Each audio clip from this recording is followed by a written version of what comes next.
Nice to meet you. My name is Sam. Hi, how are you? Doing well, doing well, doing well. What? Not to bring it off, so early, but what brought you to MC? Like, what was that journey before coming here?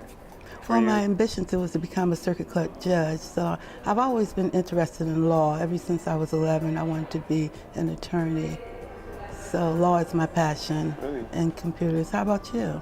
More of communicating with people. I think one of the strong suits that I've developed is conversation, and not just simple small talk, but actually having meaningful dialogue. So that's kind of what brought me to MC, in the sense where I was talking too much in high school and didn't really get the grades and everything that I should have. So MC obviously a choice, and then being here, having that kind of conversations with different people on campus, I really think it changed a little bit for me. Oh, good. Yeah. So how have you been with different cultures? So I'm obviously, based off the tie I'm wearing, I'm from West African descent. I'm from Ghana. I was born there. My family is from there. However, I moved to the United States very young, at the age of 3 actually. My parents are missionaries, so they're kind of like sent. Obviously, they're sent over to spread the word. We're Christian, and fortunately enough, they were able to have the opportunity to start a church out here in the United States, actually in New York. And then I came in like the year 2000. I was 3 years old, basically a baby, and been raised here throughout. Yeah, I see. Well, my experiences here on the college have been very rewarding. I've met a lot of students from different cultures, because at first I was prejudiced. I'm going to admit I was prejudiced. Really? I was prejudiced because I had one girlfriend who was from Ghana. At first I was even prejudiced against her, but we became the best of friends. Wow. Once I realized that, guess what? We were more alike than different. We had some of the same ambitions and dreams, and I just couldn't believe it. And also with the Latinos, one of my best friends now, she just gave me a refresher in driving.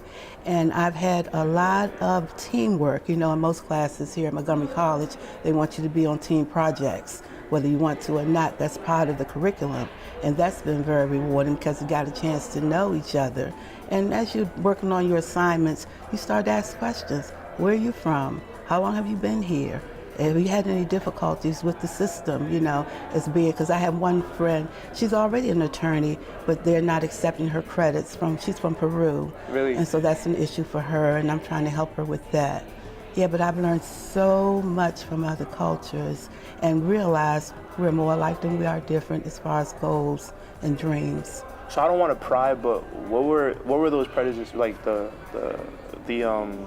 prejudices that you had, like what were, like on what basis, on what terms? Well, as far as what I've seen on TV True. And what I've heard, yeah. I would always have people say that, well, the Spanish, they came here and they taking all the jobs and all this kind of stuff, and they're getting an easy way. I understand. They get here and don't have to be homeless because they're going to give them Section 8 right away. Yeah. And as far as my girlfriend, who became my best friend at Ghana, when we used to eat, she would use a knife and fork and click, clack, hit the plate? Yes. But my guess mom, what? It drove my mom nuts. But guess what I understand. found out later on? This cab driver told me, and we don't even eat with knives We eat with and our forks. hands. We eat with our hands. Exactly. That's what he told me, and I never knew that. Yeah. But she and I became very good friends, and we were both pregnant at the same time. So we became the best, and she was a minister from Ghana. And she taught me a lot, and when I was going through things, she would pray with me and help me. And she helped me with my studies too, because she had already graduated from college.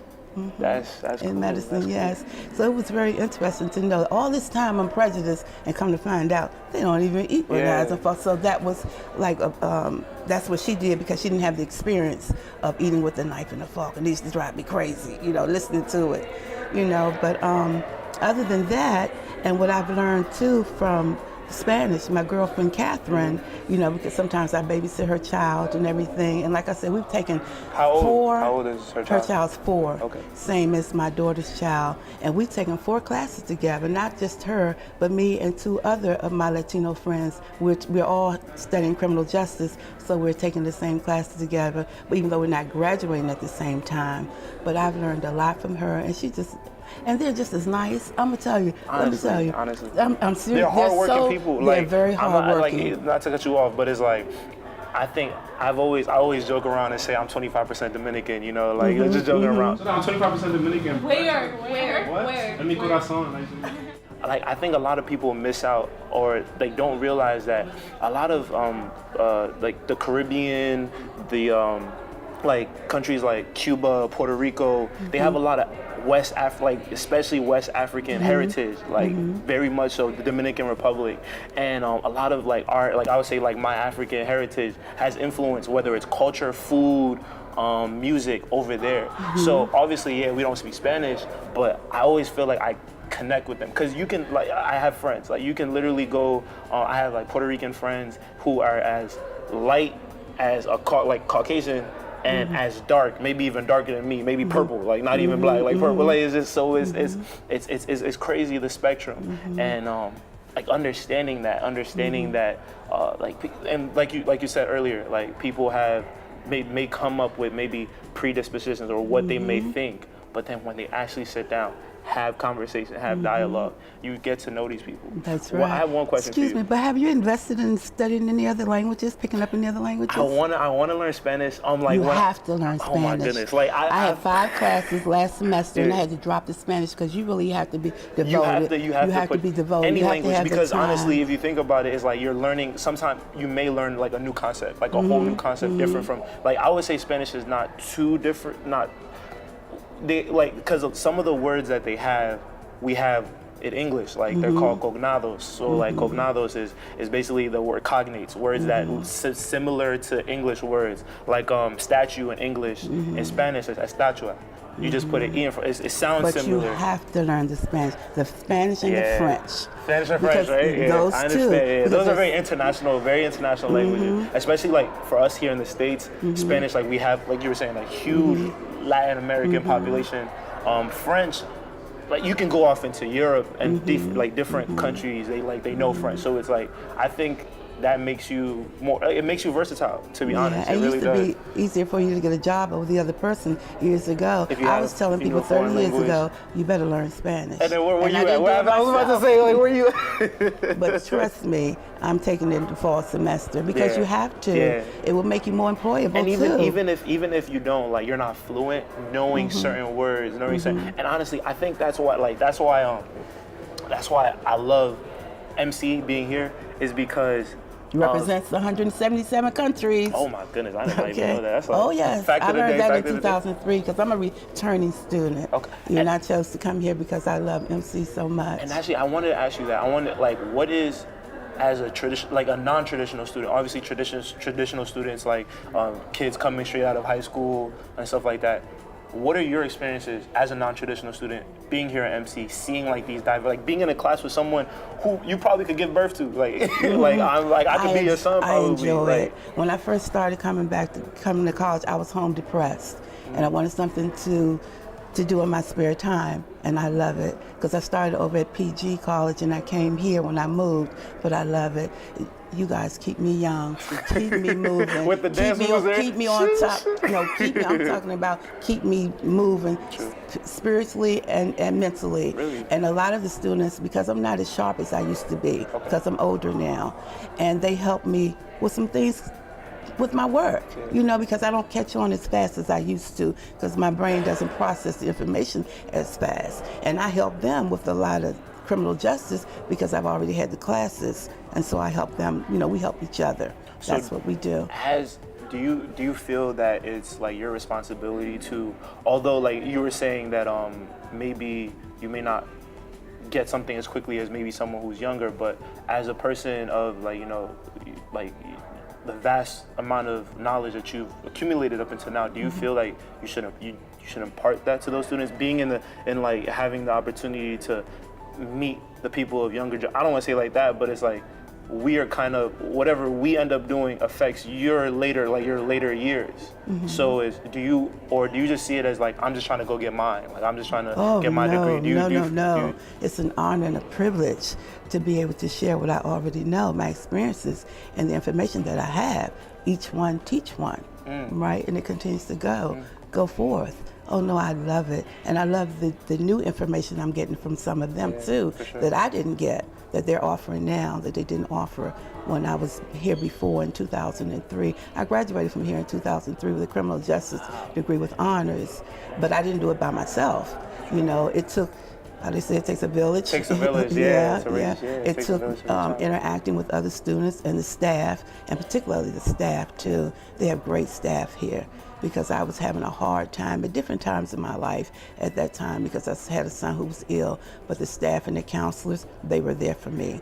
And even today, they're still here for you today. Yes. So just going back on like the cultural, kind of like the interactions we've had.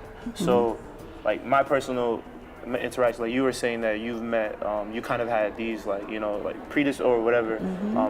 I feel like it's a little different for me, and I want to just ask you, do you think that the more older you may get, the less inclined you are to like try to reach out and find like, or not try for to me. like not for yourself? For me. Why do you? The more I learn from why them, are you different than like? Because I feel like a lot of older like people, and then I had a conversation recently that is like people who are used to being in a certain area for so long, seeing just the same people all the time, and not being able to experience I had a conversation, and someone was saying like people who live in Kentucky or Wisconsin, and they're living in a small kind of neighborhood and seeing the same people coming to a place like, you know, this area, the DMV area, seeing all this different people, it's culture shock for them. So for you, as like, I know your experience with this area, but as an adult, do you feel like you should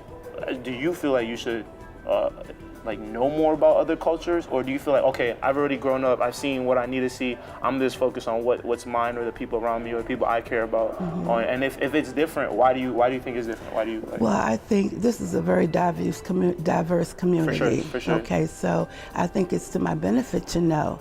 And the more I know, the more I want to know. And also, we didn't discuss about food.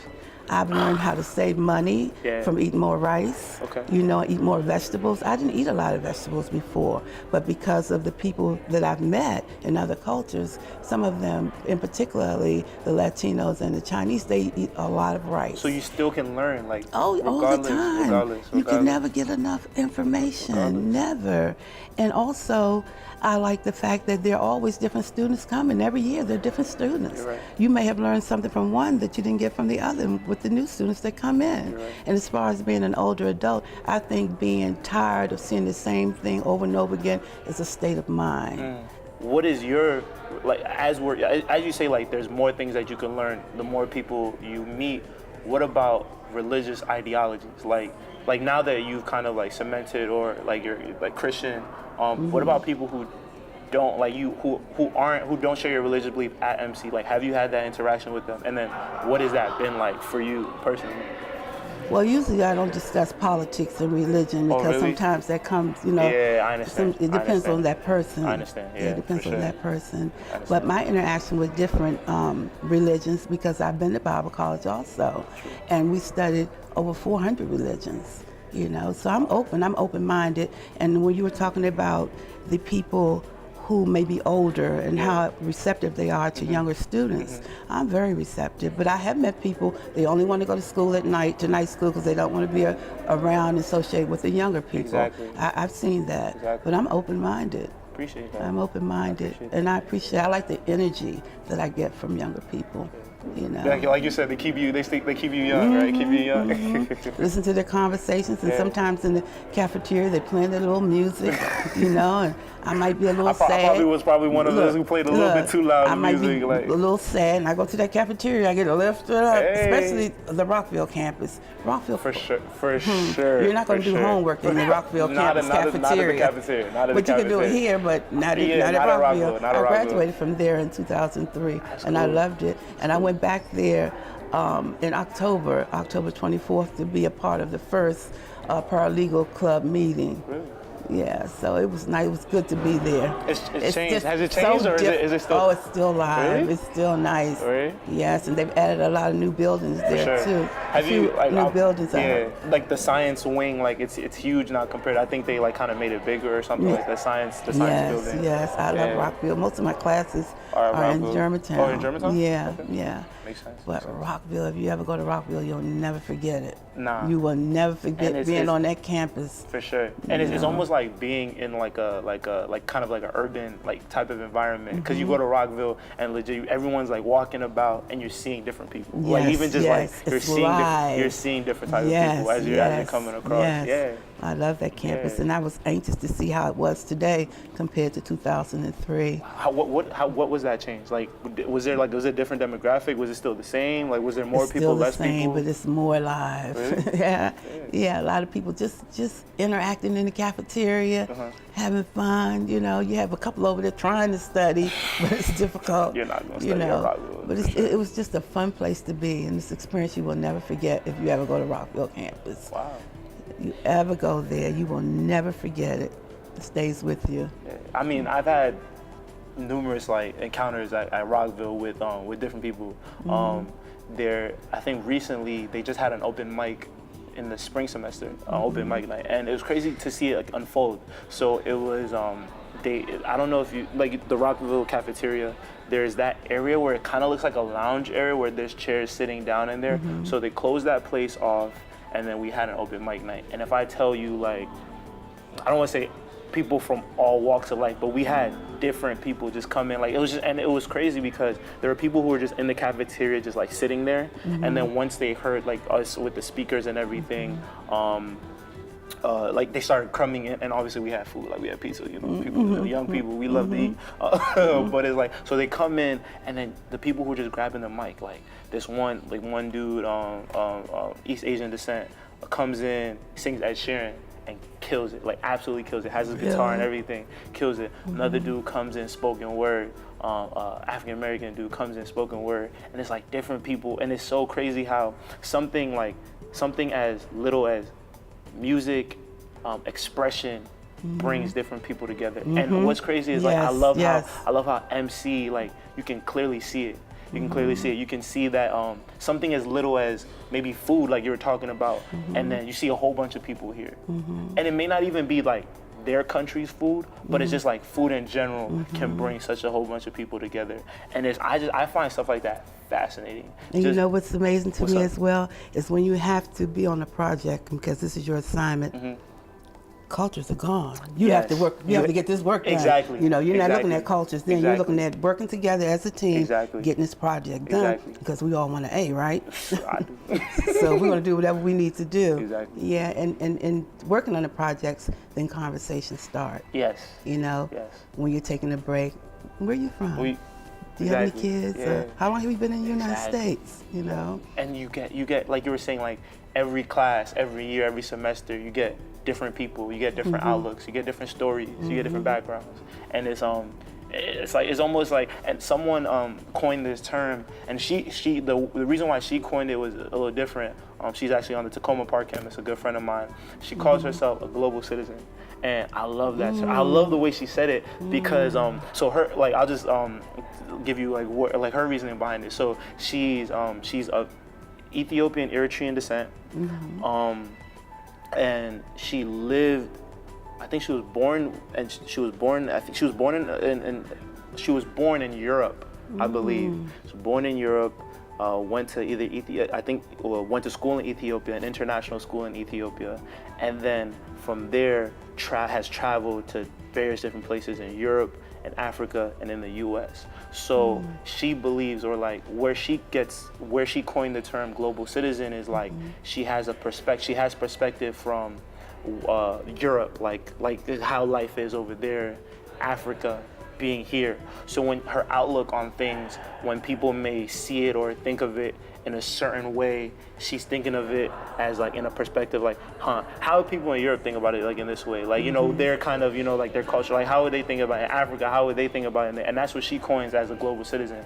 Me, I would probably take it a little differently, just because I haven't, like, the only other country I've been into is Ghana. But being here at MC, it's like I'm a global citizen because, or I believe that I try to strive to be, try to pick as much information that I get from these cultures that I'm surrounded with, and that I believe makes me a global citizen because I'm aware of, like, and I was just speaking to recently about the topic of Ramadan with, like, a friend of mine. He's Muslim, and they just finished Ramadan, and it's like I didn't know that the fasting. So I thought that I thought they fasted from like the whole day, and they eat from like 12 a.m. to about before 4 a.m. and then that's the only time they eat, not knowing that they break their fast like around 8 or 8:30 or was dusk to dawn, and then they eat until, like, the sun rises up again. And being aware of these just little things about other people's culture makes you, in that term, a global citizen. Like you fit into different areas when maybe so it's like nothing is happening around you that you're not aware of. Right. Like, even if, like, some people, I don't want to say it like that, but some people see almost everyone of like East Asian or Oriental, like they're Chinese. Like, no, there's different countries. There's like there's Laos, there's Cambodia, there's all these different places, and there's like being aware of that. You don't offend someone. You don't just be like, oh, like, you have, you look this certain way, you're Chinese. Like, no, like, you're like, you ask, like, hey, what ethnicity you come from? They tell you this, I love anime. And that's like Japanese culture. And it's like, it's so crazy that me being like African dude who loves anime, I can connect with someone who's Japanese who also loves anime. And it's like the interaction that we can have. You know what else I'm amazed by? The presentations that the different students give from other cultures. When we have to do a presentation and we're able to choose the subject that we want, I'm amazed by what they choose. And some of them would choose their own culture, and some of them wouldn't. Especially in my interviewing and investigating class. Really? One of the students who was Spanish actually did her presentation on little kids in America. Like little kids in America as far as domestic violence goes. I see.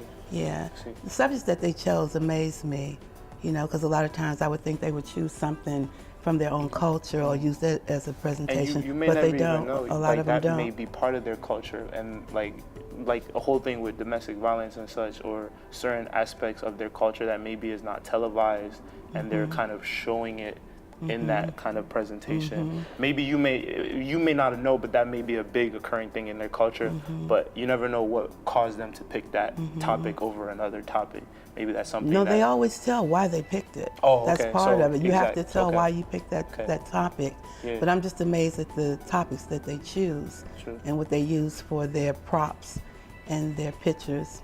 I think I learned so much just from this dialogue that we had. Like, I never thought, because coming from an African household, adults, it's almost like they're very, a lot of the time they're very single-minded, and it's like my way or the highway, or they're not open to change, and like kind of meeting someone like yourself who is like probably like I said, like, you could be my mom or something like that, and you would still look at me as like I'm your equal, or you still look at me as like equal playing field. That just means a lot, because not one instance of this conversation did you downplay any of what I said.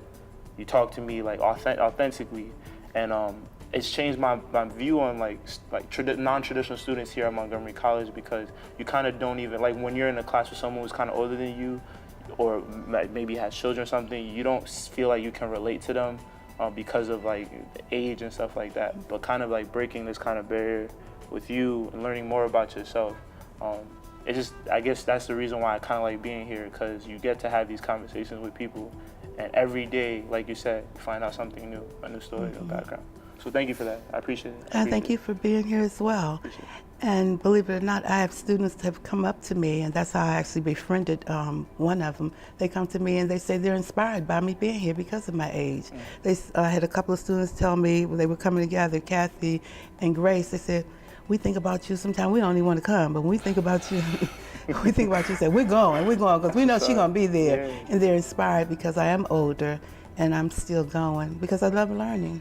I love learning. So it was nice meeting you. You as well. Thank you so much. Okay. I hope you have a wonderful rest of the day. Yeah, you too. Hope to see you around campus. Yes, ma'am. Yes, ma'am. Speaking Spanish. Hey, I got or you. French. Hey, and I'll be ready as well. Are you going to take it in the fall? I'm taking it in the fall. Yeah, I'll take it in the fall. Maybe we'll be in the same class. Maybe. Look forward to seeing you. Yes, ma'am. Mm-hmm.